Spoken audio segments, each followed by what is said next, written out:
Assalamualaikum warahmatullahi wabarakatuh.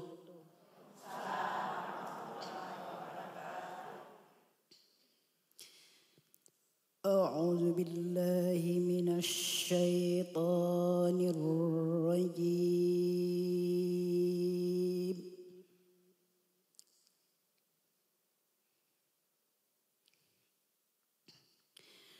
Bismillahirrahmanirrahim.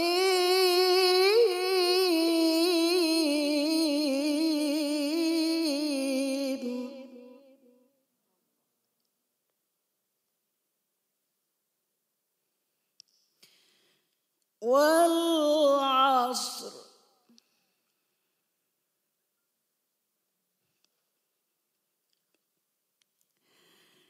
Innal insana lafi khusr.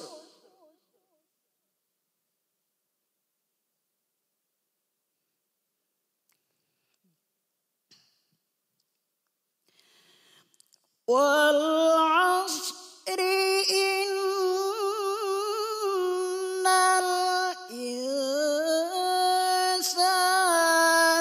lafi khusrin illal ladzina amanu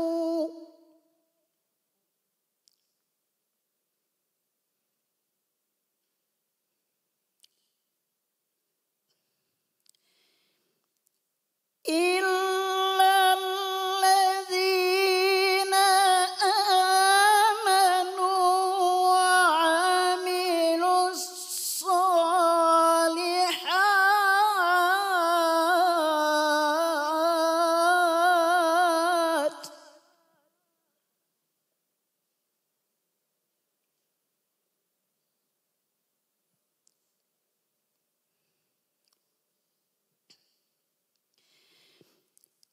illal ladzina amanu wa 'amilus sholihati wa tawasaw bil haqq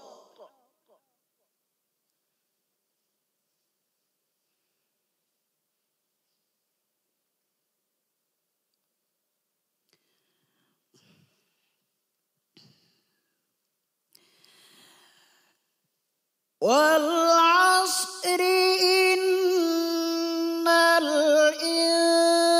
insana lafi khusrin illal ladzina amanu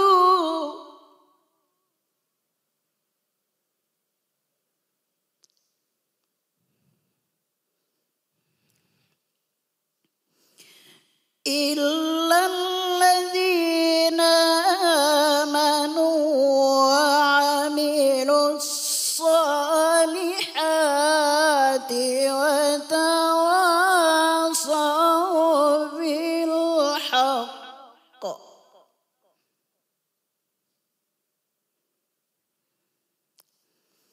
wa tawasaw bis sabr.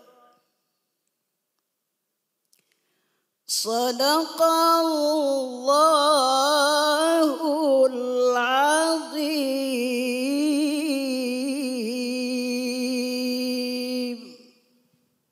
Wassalamualaikum warahmatullahi wabarakatuh. Shadaqallahul azim, maha benar Allah dengan segala firman-Nya sebagaimana yang tadi dibacakan oleh qari'ah kita Ibunda Siti Munawarah, bahwa Allah Subhanahu wa taala mengingatkan di dalam surah Al-'Asr ayat 1 hingga 3, Allah bersumpah atas nama waktu demi masa. Sesungguhnya manusia sedang berada dalam kerugian kecuali orang-orang yang beriman, yang melaksanakan kebaikan-kebaikan, dan mereka yang menjalankan atau mengingatkan dalam kebenaran dan dalam kesabaran. Itulah pesan yang barangkali nanti akan kita bahas pada kesempatan ini. Assalamualaikum warahmatullahi wabarakatuh. Alhamdulillahirabbil alamin, assalatu wassalamu ala asyrafil anbiya'i wal mursalin wa ala alihi wa sahbihi ajma'in amma ba'du. Pemirsa TVRI Kalimantan Selatan dimanapun Anda berada, alhamdulillah kembali kita bersyukur kepada Allah Subhanahu wa taala karena hari ini kembali kita dipertemukan dalam acara Hari yang Berkah Sejukan Hati. Alhamdulillah pemirsa, senang sekali rasanya saya Muhammad Ihza. Hari ini saya berada di Masjid Istiqomah, Jalan Cemara Raya, Kota Banjarmasin, untuk kembali menyapa Anda dan kita sudah bersama dengan guru-guru kita yang nanti akan kita simak bersama tausiahnya. Yang pertama ada Ustadz Dr. Zikri Nirwana MAG dan yang kedua Ustadz Haji Husaini Sahlan SHI MHI. Mari kita sapa bersama guru-guru kita. Assalamualaikum Ustadz. Waalaikumsalam. Masya Allah, bagaimana kabarnya Ustadz? Alhamdulillah. Alhamdulillah. Terima kasih banyak Ustadz di tengah-tengah waktu yang padat barangkali berkenan untuk bisa membersamai kami pada hari ini. Baik, tak lupa kemudian saya ingin menyapa jamaah yang sudah hadir bersama kita pada hari ini. Jamaah yang Masya Allah nampaknya sudah sangat semangat untuk menyimak bersama penyampaian tausiah dari guru-guru kita. Yakni ibu-ibu dari Majelis Ta'lim Masjid Istiqomah. Assalamualaikum ibu-ibu. Kayak apa kabar Buhan Pian? Baik, alhamdulillah, Masya Allah. Sudah siap mendengarkan tausiah hari ini Bu? Masya Allah, pina rapi Buhan Pian inilah. Abang beretannya Allah, biru sini, putih, hitam dan lain sebagainya. Masya Allah. Bu, hari ini kita akan mendengarkan bersama berkaitan dengan tema kita pada hari ini, yaitu orang-orang yang beruntung dan orang-orang yang merugi. Barangkali sudah tadi kita dengarkan bersama qori'ah kita, Ibunda Siti Munawarah sudah menyampaikan berkaitan dengan sumpah Allah. Allah bersumpah atas nama waktu, mengingatkan apa? Bahwa manusia berada dalam kerugian. Manusia yang seperti apa? Nanti akan disampaikan oleh ustadz-ustadz kita pada kesempatan hari ini. Siap Ibu? Masya Allah. Baik, langsung saja dengan tema orang-orang yang beruntung dan orang-orang yang merugi, disampaikan tausiah pertama oleh Dr. Zikri Nirwana MAG. Kepada Ustadz disilakan. Assalamualaikum warahmatullahi wabarakatuh. Bismillahirrahmanirrahim. Alhamdulillah rabbil alamin. Wabihi nasta'in ala umurid dunya waddin. Wassalatu wassalamu ala ashrafil anbiya'i wal mursalin Sayyidina wa maulana Muhammadin wa ala alihi wa ashabihi ajma'in. Subhanaka la ilma lana illa ma 'allamtana innaka antal alimul hakim wa tub 'alaina innaka antat tawwabur rahim. Qala rabbi shrah li sadri wa yassir li amri wahlul 'uqdatam min lisani yafqahu qawli. Amma ba'du. Yang sama-sama kita hormati dan kita muliakan Ustadz kita, Ustadz Haji Husaini Sahlan, yang luar biasa pada hari ini beliau, luar biasa penampilannya, luar biasa bungasnya, dan luar biasa macam-macamnya. Tak lupa juga saya haturkan ribuan terima kasih kepada Ustadz Muhammad Ihza yang juga tidak kalah bungasnya, tidak kalah kerennya. Yang ini semua tentunya mudah-mudahan nanti kita akan mengambil manfaat dan hikmah dari apa yang kita bahas dan pelajari pada majelis ini. Pun yang ulun hormati dan ulun muliakan jamaah Majelis Ta'lim Masjid Istiqomah, jamaah ibu-ibu, mendengar kata istiqomah ini saya teringat ada satu kepanjangan dari istiqomah itu. Ikatan suami takut istri kalau di rumah.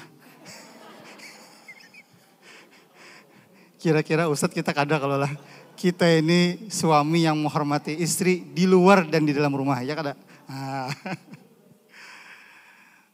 Ibu-ibu sekalian, Ustadz yang dirahmati Allah Subhanahu wa taala, di dalam Al-Qur'an surah Al-Asr yang dibacakan oleh Ibunda Siti Munawarah tadi, kita bisa mengambil pelajaran bahwa waktu adalah sesuatu yang sangat menentukan masa depan kita. Apakah kita akan menjadi orang-orang yang beruntung atau justru sebaliknya menjadi orang-orang yang merugi. Jadi ada yang menyatakan hanya orang-orang beruntung yang masuk surga. Orang kelayan protes, kami Bang ya. Karena ada di PAL berapa itu komplek beruntung ya. Hanya orang-orang beruntung katanya masuk surga. Ibu-ibu sekalian yang dirahmati Allah Subhanahu wa taala, di dalam Quran surah Al-Asr tadi kita mengetahui bahwa Allah bersumpah atas nama waktu. Ketika Allah bersumpah atas sesuatu yang merupakan bagian dari ciptaannya, berarti itu menunjukkan pentingnya, urgensinya, manfaatnya yang luar biasa bagi kita. Di dalam sebuah ungkapan dalam tradisi barat, waktu adalah uang. Time is money. Itu bahasa gambutnya, ujar buahnya. Nah, tapi ini adalah ungkapan yang sesungguhnya materialistis. Mengagungkan duniawi. Beda dengan tradisi Islam. Tradisi Timur yang menyebutkan satu ungkapan yang ini sangat relevan dengan ayat ini. Disebutkan al-waqtu kas-saif. Fa illam taqta'hu qata'aka. Waktu, ibu-ibu sekalian, laksana pedang. Apabila engkau tidak menebasnya, maka ialah yang akan menebasmu. Nah, inilah ibu-ibu sekalian, jamaah yang dirahmati Allah Subhanahu wa taala, betapa kemudian waktu ini adalah menentukan sebetulnya apakah kita beruntung atau tidak. Waktu laksana pedang, kita hanya punya pilihan menebas dia atau kita yang ditebasnya. Ketika kita yang ditebasnya, maka sungguh benar apa yang difirmankan Allah Subhanahu wa taala di dalam lanjutan ayatnya tadi, innal insana lafi khusr. Semuaan kita, ibu-ibu sekalian, akan berada dalam kerugian, akan berada dalam kesia-siaan ketika kita tidak bisa mengelola waktu dengan baik. Nah, makanya tadi dalam tradisi Timur, tradisi Islam, bahwa karena ini adalah pedang yang sangat berbahaya dan mengancam kita, mengancam diri kita, mengancam jiwa kita, maka ini harus kemudian kita terlebih dahulu mengatur, mengelola, dan memanfaatkan waktu dengan sebaik-baiknya. Sehingga waktu tersebut bisa menjadi jembatan kita untuk meraih keberuntungan dari Allah Subhanahu wa taala. Ibu sekalian yang dirahmati Allah, di dalam ayat tadi, sejumlah ayat yang sudah dibacakan tadi, disebutkan bahwa sesungguhnya kita semua manusia, al-insan, kita lah, semuaan kita nih pasti akan rugi. Lafi khusrin itu ibu-ibu sekalian, lafi itu taukid, ya. Artinya kita tuh akan betul-betul merugi kalau tidak bisa mengelola dengan waktu. Nah, tapi setelah itu ada istisna, ada pengecualian. Pengecualiannya adalah bahwa ketika kita ingin mengelola waktu dengan baik, maka ada 4. Ya, ada 4 yang harus kita kerjakan. Yang pertama, illal ladzina amanu. Nah, ini tugas kita untuk mengelola iman kita. Kita beriman kepada Allah, kita beriman dengan baginda Rasulullah dan para anbiya, kita beriman dengan kitab Allah, kita beriman dengan hari kiamat, kita beriman dengan para malaikatnya, kita beriman dengan takdirnya. Kita coba untuk terus-menerus meningkatkan keimanan kita. Dengan hadir di majelis seperti ini, insya Allah iman kita bisa kita kelola dengan baik. Yang kedua, wa amilus sholihat. Beramal soleh, beramal kebaikan ibu-ibu. Jadi iman itu tidak cukup hanya diungkapkan, ditasdikkan, dibenarkan dalam hati, diucapkan dengan lisan, tetapi diwujudkan dengan perbuatan kebaikan. Dan kebaikan itu mengandung 2 hal.